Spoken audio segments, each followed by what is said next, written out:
Universidad Tecnológica del Norte de Coahuila, materia termodinámica, examen tercer parcial.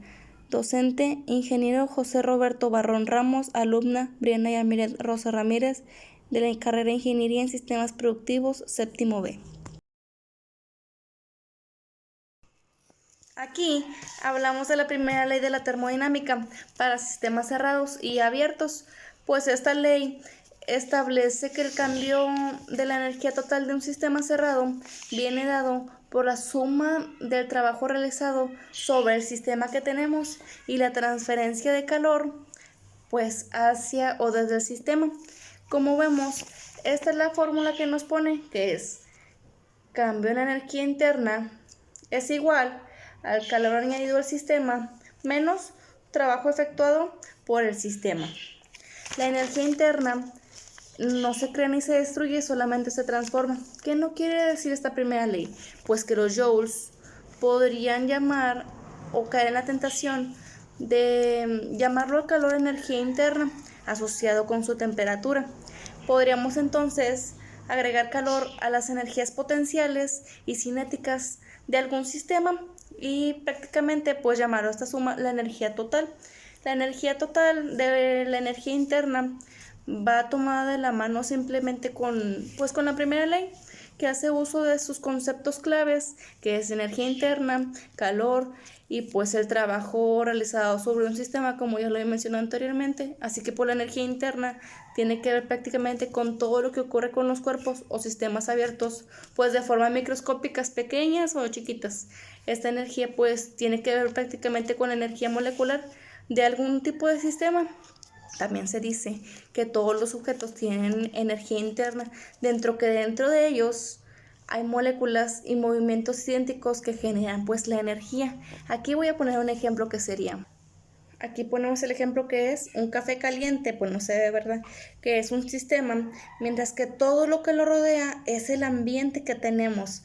También, si tapamos un bowl y se le aplica calor o un todo el calor moverá la tapa porque esto está generando trabajo. Miren, cuando un sistema gana calor, toda esa energía hace que la molécula se mueva más rápido, pues aumentando la energía cinética. Aquí podemos ver, miren, cómo sale el vapor. No se logra ver tanto, pero pues sí está saliendo su vapor porque estamos generando calor sobre esto y pues sale su energía. Una vez más lo destapamos y ahí se ve donde sale el vaporcito. ¿Qué es lo que pasa? Pues como dije, pues gana calor y toda esa energía que las moléculas hacen que se mueva más rápido, pues hace que aumente la energía. Esta es la primera ley. Hablamos un poco de la segunda ley de la termodinámica. Esto habla un poco sobre la creación que dio Kelvin Planck. Para resolver un problema de la eficiencia térmica, pues debemos de entender prácticamente que en el segundo principio de la termodinámica no existe ninguna máquina perfecta en la que pues todo el calor que le quieren meter lo puede convertir, sí lo puede convertir en trabajo sin nada a sus alrededores, pero esto no es verdad, porque no existe una máquina con una eficiencia del 100%. Eso quiere decir que pues la eficiencia de alguna máquina no es otra cosa más que el trabajo al calor que se le quiere meter o suministrar, pero pues que quede claro que el trabajo es igual al calor que tiene de entrada menos su calor de salida, y podemos sustituirlo con eficiencia de alguna máquina. Aquí tenemos pues esta fórmula, que es el rendimiento técnico N de cualquier motor térmico como relación de trabajo que se hace, que es W, al calor de entrada a la temperatura, que hace QH, que es sobre QH. ¿Qué ejemplo daremos aquí? Pues simple y sencillamente daríamos que es como un foco caliente en el cual pasa calor hacia el trabajo que estamos realizando. Alguna máquina inicia su ciclo termodinámico y pues hará un calor desechando que pasa por el proceso. Pues entre nosotros vamos a hacer ese porcentaje que es aprovechando el calor entre el trabajo, como nos dice pues la segunda ley, utilizando su fórmula como es esta. Y hagamos un paréntesis aquí. ¿Tú sabías que un sistema termodinámico, cuando sufre un sistema o un proceso en sus propiedades, por ejemplo, en su volumen, peso, volumen o temperatura, como lo hemos visto en todo el proceso de las clases, pasa de un estado pues a otro? Por ejemplo, si tenemos una reacción en la cual CO2 en forma gaseosa le depositamos en un globo, esa va a ir aumentando su presión y su volumen, como lo mencionaremos aquí.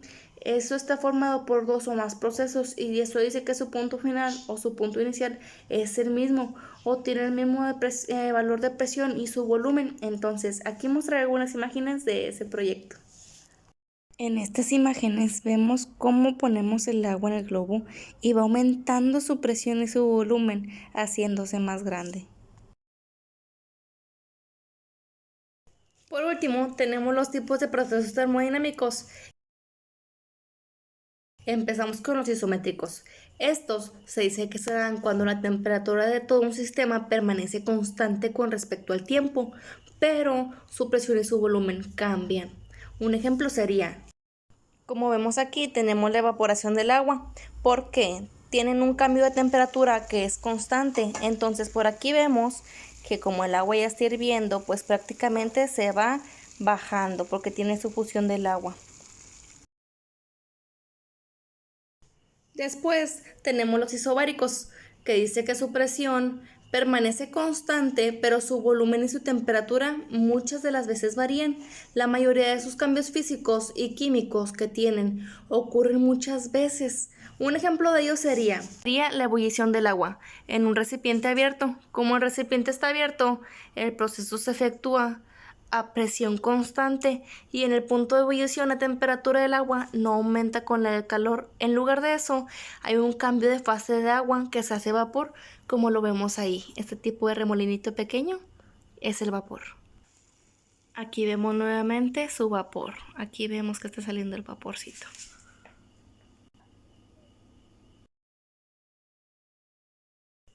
Continuamos con los procesos adiabáticos. Son los que intercambian calor con todo su entorno.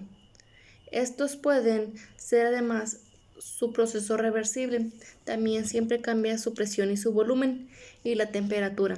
Un ejemplo sería la compresión del pistón en una bicicleta. O más sencillo, destapar una botella de vino es un proceso adiabático. Estos hacen referencia prácticamente a elementos que impiden la transferencia de calor con su entorno o su alrededor. Cuando colocamos comida en un bol y cerrado, aquí está, metemos poquita comida en un bol, lo cerramos, listo, y lo metemos al microondas. Esto es un proceso adiabático. Vemos cómo se llena la ollita de vapor. También tenemos los procesos isocóricos.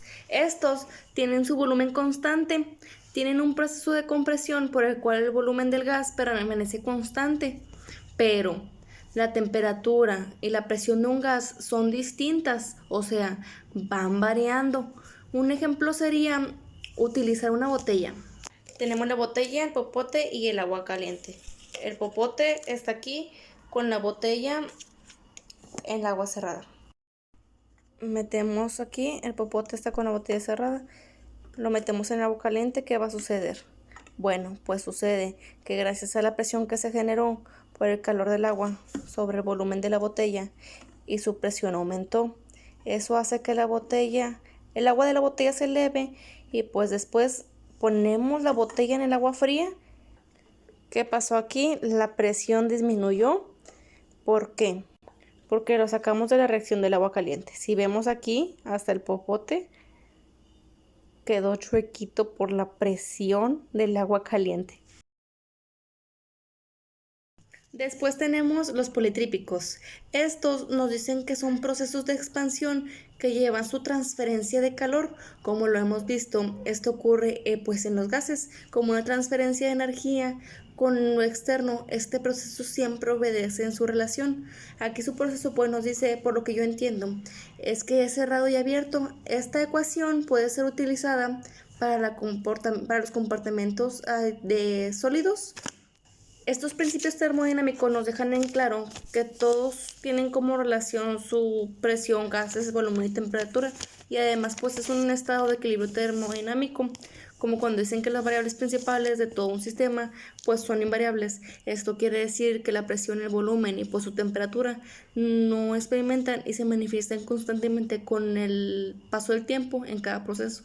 También dicen que pues se producen prácticamente, y en el que en el momento todos o todas las variables cambian, pues prácticamente tienen su proceso de cada uno de los gases, o pues sí, prácticamente cada uno de sus cosas en la termodinámica. Gracias por su atención.